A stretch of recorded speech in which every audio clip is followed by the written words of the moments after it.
Hi guys, oh my gosh, I know it's been a while. Welcome back to my channel. And so today I just want to give you guys an update on the garden before I rip it apart once again. I want to show you guys what's going on in the garden. It's almost the end of August, so I just want you guys to see what's going on, the changes that I have, in my opinion overall of this season. Okay, it's a lot to unpack, so I'm going to try to keep it very brief. So we're going to start off here with the arbor, and I am not a fan of cannons. Okay, I said it. I said what I said. Okay. So I have cannas in both of these containers right here. These are the urns, and I'm trying to find something positive. So the leaves, the foliage, great, they're beautiful. They don't need a lot. Like the blooms is not required. As foliage, it's beautiful.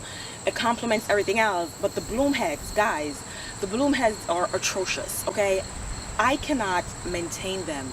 I cannot come out here every day and prune off the dead bloom heads. And when they are finished blooming, they look a hot mess. They do look a hot mess, and I'm not going to sugarcoat anything. So if you love cannas, great, that's good for you. This is just my personal experience. I am not coming for anyone. I am not a fan of cannas. Now, would I plant them again? I'm not going to say no or never, but I don't see it in my near future. Foliage wise, I love it. The bloom heads, a hot mess. I just cannot stand it. We have some purple fountain. I say purple fountain grass. No, this is a potato vine. This is a purple one, and they are water hogs. They're a little bit droopy right now because it's very humid, and I did not run the drip today because it's been raining so much for the past several days. And then we have some begonias in here as well. They're doing great. The black cherry supertunia is not doing the best. I think because of the potato vine is taking away too much from it, moisture and nutrients from it. And I've only fertilized, like, 3 times in the season, so that could play a part in it as well. In here we have some purple fountain grass with some coleus. Now this coleus surprised me. It's not a particular brand. It's from the nursery, and I love it. I love the color. I love the variation of the leaves with the pink and the green and brown. And I only planted 3, guys. 2 here, 3 of them in this particular area. And as you can see, they are doing a phenomenal. They filled out. They're doing their thing. They are literally covering up 2 roses that I have in the bottom right here, and it's doing phenomenal. As well as you can see, we have a lot of beautiful lush green weeds that are taking over. Since I've been back from vacation, I haven't done anything at all. Nothing in the garden. Zip it, nothing. And so the weeds are living their best life, and I'm just gonna let them live until I have the energy and the strength to come out here and do some maintenance. So that's that. We also have some beautiful Lady of Guadalupe, I hope I'm pronouncing it right this time, Our Lady of Guadalupe roses from Jackson and Perkins. They are doing great. They need to be deadheaded, and the coleus are literally suffocating them. So when I'm revamping this area, I'm going to dig them out and maybe move them further towards the edge of the garden space, or put them in here in this section. I'm not quite sure on what I'm going to do yet, but in the next couple of days, I'm going to take out some pen and paper and do what I got to do. So that's what's going on for this area in the garden. We're going to move on up towards the main front bed that's south facing. Here is south facing too, but I haven't come up with a name with this bed yet. I have not. So we're going to go up further on where the bird bath is with the junipers. So we are in the front bed. This is my first garden bed I ever created on this property. This is south facing. This has the bird bath in here, and then we have 2 junipers flanking the bird bath. I also have 3 hydrangeas in the back that you can't really see right now because of all the rain. I don't want to keep repeating the same thing, but I have to really emphasize on that. We've been getting a lot of rain, guys. They are flopping like crazy, so they need to be staked properly. All right, so we have the pineapple brandy coleus. I love the color. One thing I've learned, it does not grow upright as in height. It's very mounded and it's very wide, so you really don't need a lot to cover a lot of space. And then underneath that, we have the double up red begonias. Now, I've never planted begonias in my garden. They just never spoke to me, so I never really paid attention to them. But these double up red begonias, one thing I can say, one, they are deer resistant. So a deer chewed on one a while back, like when I first initially planted them, and they haven't touched them since. So I think they chewed on it just to see what's the taste, what it's like, if they're gonna like it, because I've never planted in my garden before, so it's new to them as well. So they don't like it, which is great, and they haven't touched the coleus as well, which is great. And then they bloom consistently, okay? Consistently. I would plant them again, just not in this area. If you're going for a high impact area, these double up red begonias, they're not going to give that to you. I needed more height in this space. As you can see, they're kind of competing just a little bit. The coleus is taking over everything, and this begonia, they are very short and compact. I thought that they would have hit the 12 inches side. They're more on the 8 inches side, and it's okay for now. It can go ahead. So down here we have the alyssum. This is a moonlight night. It's new for this season. I don't know what to say about this. One thing I can say positive, the deer, groundhog, they don't touch it, so I will be replanting some more alyssum in my garden. This one, I don't know if it's because I am not, like, I'm guilty. I haven't fed my annuals as consistently as I should. So I don't know if it's taking a break or what is going on, but it's not a lot of blooms on here. As you can see, they don't have a lot of blooms right now. So I'm going to give them a light trim, because they do get consistent water, just not consistent feed, like fertilization. Oh my gosh. The sun is so bright, but that's that. And of course, in between, you see all the beautiful lush weeds. Everything is playing along well together, look great together. I will sort it out later, you know, weed and pull some things, and maybe give them one last feed before we go into fall. So that's what's going on with this bed. I also have 2 cannas by my bird bath. Once again, I'm not a big fan of cannas, but foliage wise, they are dramatic. They draw your attention, and they're beautiful. They could do without the bloom heads, honestly. It's just too messy, and I don't have the time, okay? So that's that for this bed. Everything is looking great. My hibiscus, can you see my hibiscus in the back? They are doing phenomenal. I have one on this side and one on this side as well. This one is newer. I planted it this season.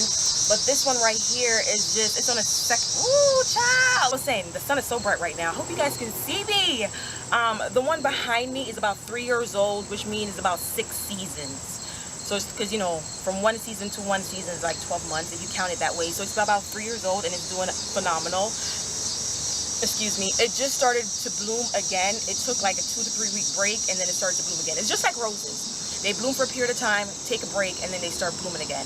It's just that they bloom faster than roses. So she's doing amazing. So I mimic the same thing on each end, and this particular hibiscus does get about 4 feet tall and wide. It's pretty huge, but I wanted that dramatic look in the front here. I'm going to show you some hibiscuses that only get 3.5 feet tall, which is great for small spaces if you're into hibiscus, because I am, you know. Alright, so this bed is, I don't want to say it's new because it's not new. The back where you see those dead arborvitaes and some invincible hydrangeas, that bed, that was, I want to say it's original, but I created that bed about 2 years ago. And I've been changing it constantly because I've just never been satisfied. So what I've done this spring is I extended the bed out about 3 feet more, and I added in this hedge, small hedge of hibiscus. I'm trying to remember the name. It's new for next season. Walter's Garden sent these out to me to trial in my garden, so thank you so much, Walter's Garden. I'll put the name on the screen. I'll put the name on the screen, but they are very compact. They are very compact. They only get about 3.5 feet tall. They are so about this height, and maybe another half foot because they're new for this season. They haven't spent like a whole year in ground. They've only been in ground for a few months. You're doing phenomenal. Of course, I have some wild amaranth going on in here, some wild grass, you know. A layer down, you can't really see right now, but I have some clearance salvia here that I picked up. They didn't have a tag, but they are proven winners. They came in some proven winners can. I'll put the name on the screen as well because I cannot think of it off the top of my head. And then in here, I really wanted to try these beautiful Snowdrift Supertunia Vista. Is this Snowdrift? So one thing I can say between the Vistas and the bubblegum Vista and this,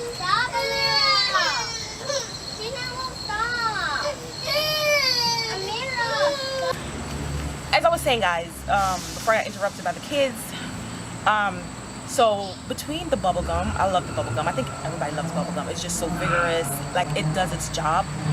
This now, it spreads, but it's more mounded, more tightly clustered than bubble gum. And I think this is my new favorite. So the plan or the vision that I have for this space is that those arborvitae that I came back from vacation and they looked not as bad as this, but they looked really, really bad. I think it's the water issue. So I recently planted them, and I think because you're not getting consistent moisture, and when I was away it was really hot, my drip irrigation wasn't working properly, so they suffered. So I'm gonna have to replace them. So I had the plans of having like 4 or 5 of them. I only planted 3, so I need to put another one here where the peony is, and maybe one more closer to the butterfly bush that I have right here, just to give me some height and texture and weight. I'm not looking for privacy between me and my neighbors. That's when I'm not looking for that. I just wanted them for some height, for some structure, and something to look at in the wintertime.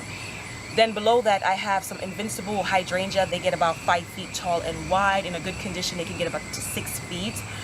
So that's the next layer down. And then the layer down in front of that will be this hedge of hibiscuses. And I think like this is like the staple summer garden, like the height of summer when everything is like fizzling out. This is gonna give me that pizzazz, that bam, I'm here, I'm snatching your edges. You get what I'm saying? This is that look that I'm going for. Simple, but it packs a lot of texture, color, and variations in height. This space is pretty small. This front area is pretty small, so I wanted things that are gonna give me a lot of attitude, a lot of personality in a small space. So that's why I use the hibiscus and the hydrangeas. Plus, I use hibiscus and hydrangeas, different variations, different varieties in my garden because that's what works for me here. Clay soil, heavy clay that holds moisture, the heat, and they work for me and I love them. So I plant things that makes me happy. I don't have a lot of different types of plants. Like some garden, they have like a long list of different variations of perennials, trees, and shrubs. I don't have that yet. I'm just planting things and playing around things that makes me happy, things that I'm drawn to, things that I love, that I know work for me. So that's that. So let's just move on down back into hydrangea lane. So we are in hydrangea lane, guys, and it is looking beautiful other than the obvious. It is looking amazing. A lot of these hydrangeas are being weighted down because of all the rain that we've received, but overall I am happy with it.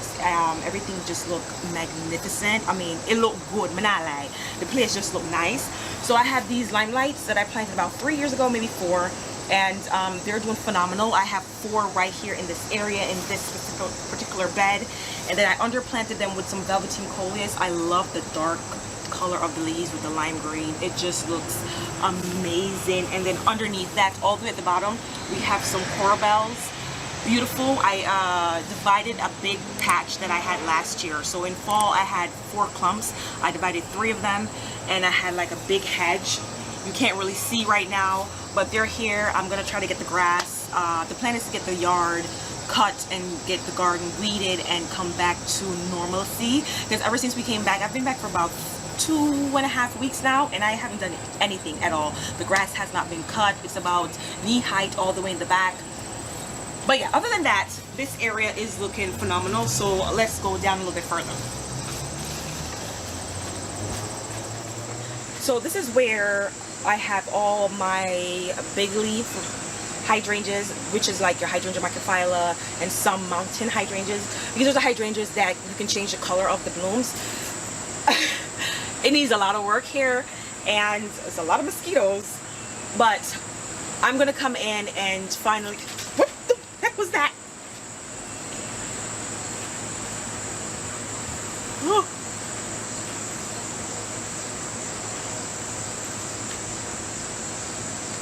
It was a dead leaf. It looked like something like a huge mouse jumped out, or should I say rat, because in the city, just like New York, we have some vicious rats that the cats, the stray cats, they're scared of.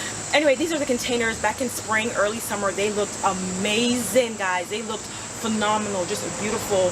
And I'm gonna have my husband build me another bench so I can extend out, because now that they're getting bigger in body and bulkier, they need more space to spread out. They're a little bit clustered right now. It's like they can't breathe, but they're doing amazing.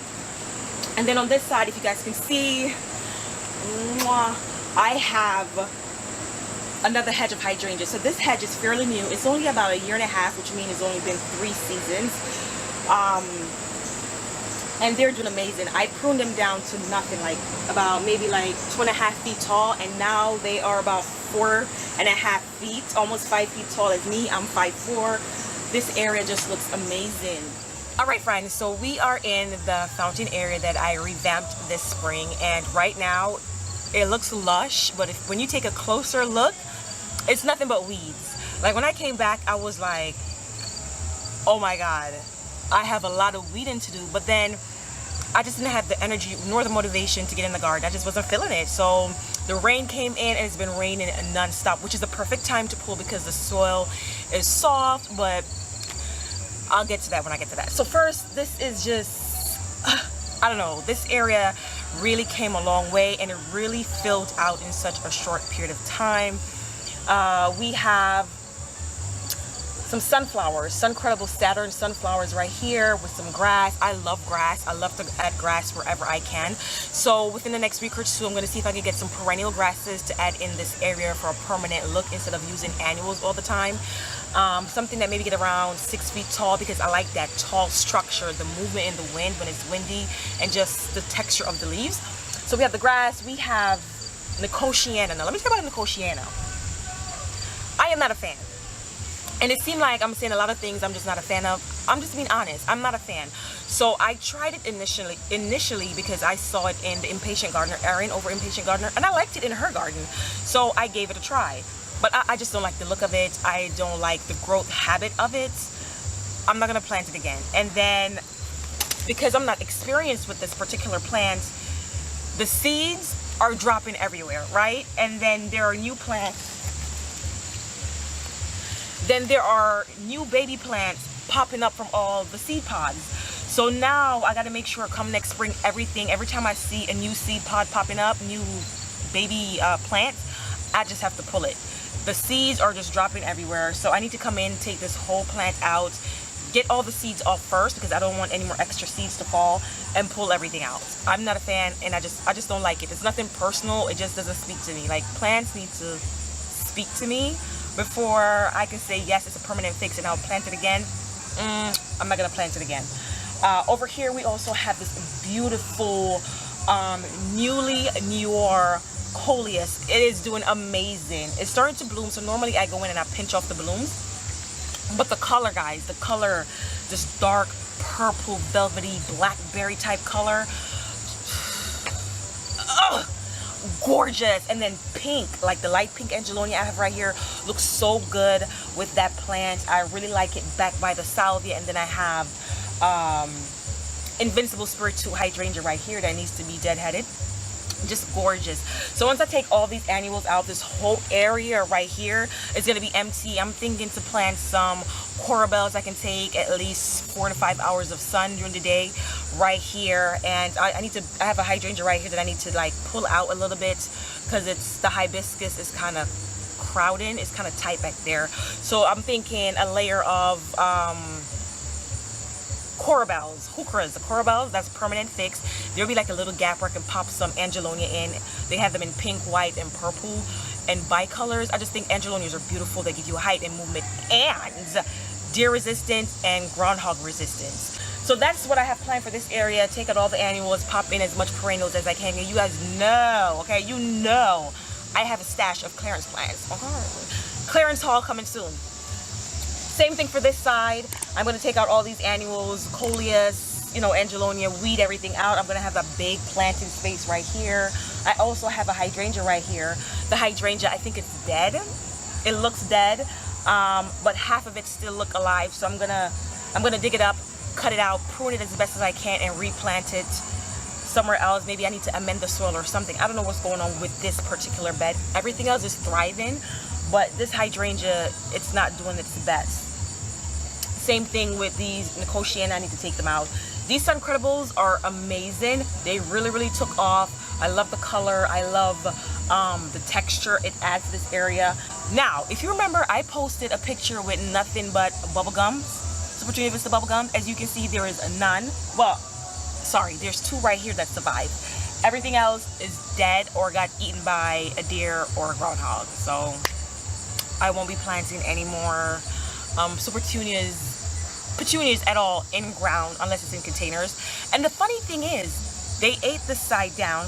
I'm thinking there is a groundhog house somewhere here, but in the front bed on the side between me and my neighbors where I have all the white, they didn't touch it, but yet there's a groundhog house underneath the porch. So I don't know. I honestly don't know. So that's it for these two quadrants right here. The fountain is still not working, but I did pick up, excuse me, I did pick up the Flex Seal that you guys recommended, and I hope it works. So let's move on to the two other quadrants up by the front. The sun is pretty bright, but I hope you guys can still see. Okay, so right here where I'm sitting right in front of the arbor. The camera is actually underneath the arbor. And there's not much going on up here because these beds, especially on this side, this quadrant is very smaller. I have Eden Rose hibiscus, some more plain blue salvias, which are a perennial, and then I have some pinky winky hydrangeas, and that's it. Then I have a few salvias, and these bubblegum are thriving, but the ones on this side are dead.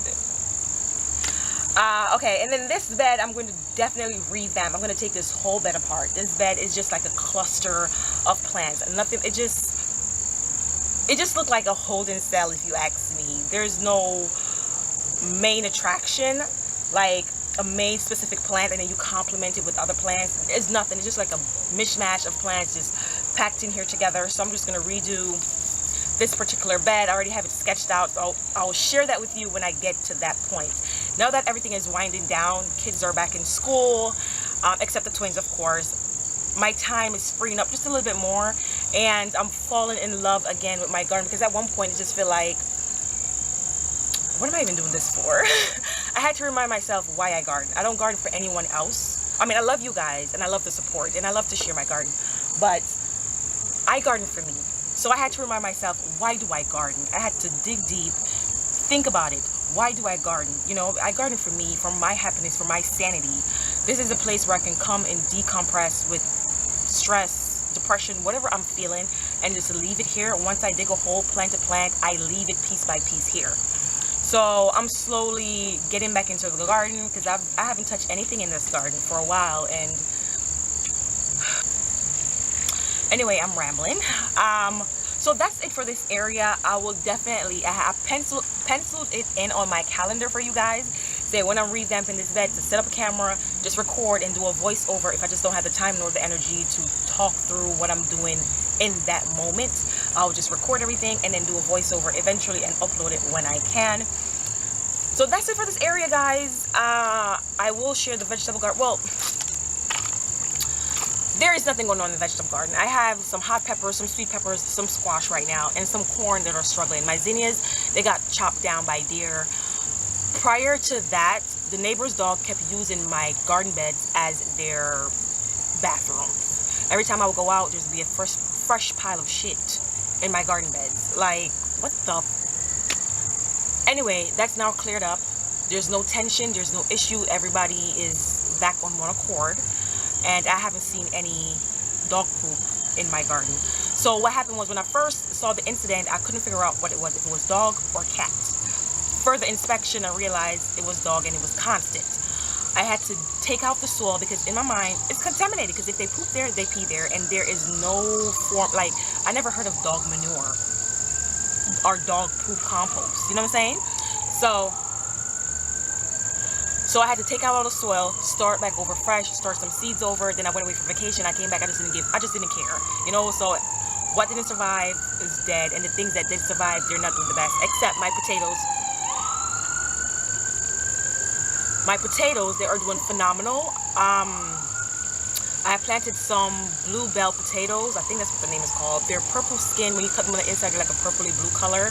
I'm gonna try them out sometime this week for dinner to see how they taste. Oh, I had the best garlic harvest ever. The garlic was amazing. I cook with it every day, and I also drink it as tea. I squish it, like, you know, break it up so the oils and juices can come out.